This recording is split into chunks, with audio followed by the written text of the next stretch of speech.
dissolution of the House of Representatives in December last year, the national politics has remained quite volatile. Opposition parties, dissident faction within the ruling party and the civil society have remained agitated against the government move. And as part of the protest against Prime Minister KP Sharma Oli's government, the Pushpa Kamal Dahal faction has called for a general strike today. Good morning, I'm Sarah Sapsanama and these are the headlines of the hour. The Dahal faction of the ruling NCP calls for a general strike today. Premier Oli advises the faction to not waste time on street protests. The credibility of constitutional bodies in question as recommended office bearers administered the oath of office without a parliamentary hearing. UN Secretary-General Antonio Guterres urges the world community to make sure Monday's coup in Myanmar fails, says reversal of elections unacceptable. And defending champions Liverpool suffer defeat against Brighton by a solitary goal at the English Premier League. Manchester City blanked Burnley 2-0 to remain atop the league table.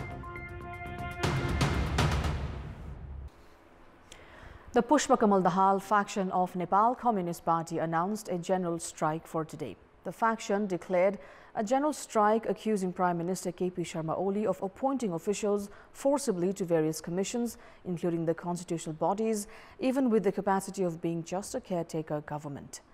Speaking at a press conference held at the party office in capital's Paris Dada yesterday, spokesperson Naran Kazi Shrestha accused Premier Oli of ending rule of law and moving towards a savage system by appointing officials at the constitutional bodies. Meanwhile, Prime Minister KP Sharma Oli has advised the other chairman of the ruling Nepal Communist Party, Pushpa Kamal Dahal, to focus on the upcoming elections instead of wasting time on street protests. Speaking at an event held in the capital, Premier Oli stated that the Pushpa Kamal Dahal Madhav Kumar Nepal faction would achieve nothing by staging street protests. Premier Oli also said leaders including Dahal and Nepal had made it more convenient for him to work by separating themselves from his faction.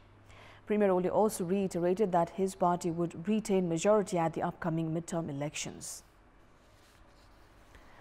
Moving on, the recommended office bearers at different constitutional bodies were administered the oath of office and secrecy without conducting the customary parliamentary hearing process.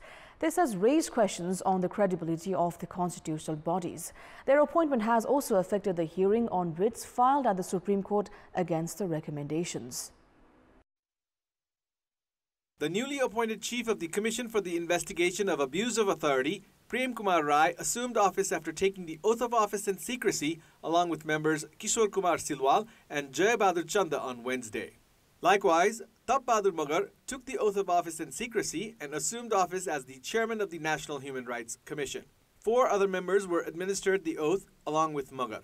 Ram Prasad Bhandari and Janaki Kumari were appointed for the 2 vacant posts at the Election Commission. The newly appointed office bearers for National Natural Resources and Finance, Women, Dalit, Indigenous, Inclusion, Madheshi, Tharu and Muslim commissions took their oath of office as well. 32 out of the 38 individuals recommended were administered the oath as per the ordinance on the Constitutional Council introduced by Prime Minister KP Sharma Oli in December last year. 6 of the other candidates had rejected the offer. Meanwhile, Speaker Agni Sapkota had returned the recommendations, questioning the constitutional and legal grounds for the appointments.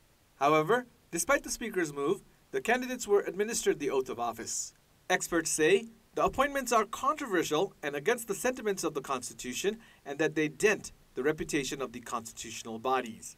The Constitution has authorized the President to question the legality of the recommendations to the constitutional bodies. However, President Bidya Devi Bhandari once again invited criticism by approving the list without questioning. Meanwhile, Vice President Nanda Bahadur Poon and Speaker Agni Sapkota boycotted the oath-taking ceremony, saying the appointments breached the constitutional processes. A case on the Constitutional Council was filed at the Supreme Court more than a month ago. However, the Constitutional Bench of the Apex Court has yet to hold a preliminary hearing. Experts say the appointments breach legal norms as the Parliamentary Hearing Committee has yet to enter into discussions on the candidates. In our Public Voice segment, we asked locals in Surkhet what is the reason behind leaders and cadres trying to influence a sub judice case. Let's take a look at what they had to say.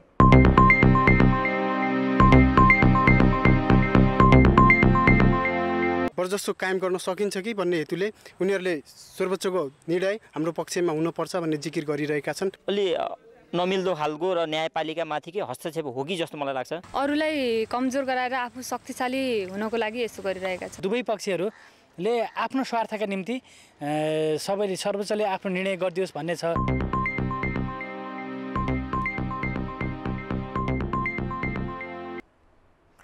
It's time now for our segment Public Pulse, where you text us with your opinion.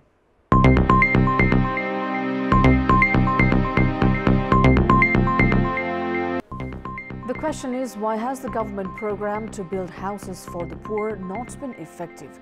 Your options are A, not in priority, B, sluggish bureaucracy, and C, political high-handedness. The voting is on. Type NEWS, select your option A, B or C and send it to 34001 to share your opinion with us. Let's move on to the sports update.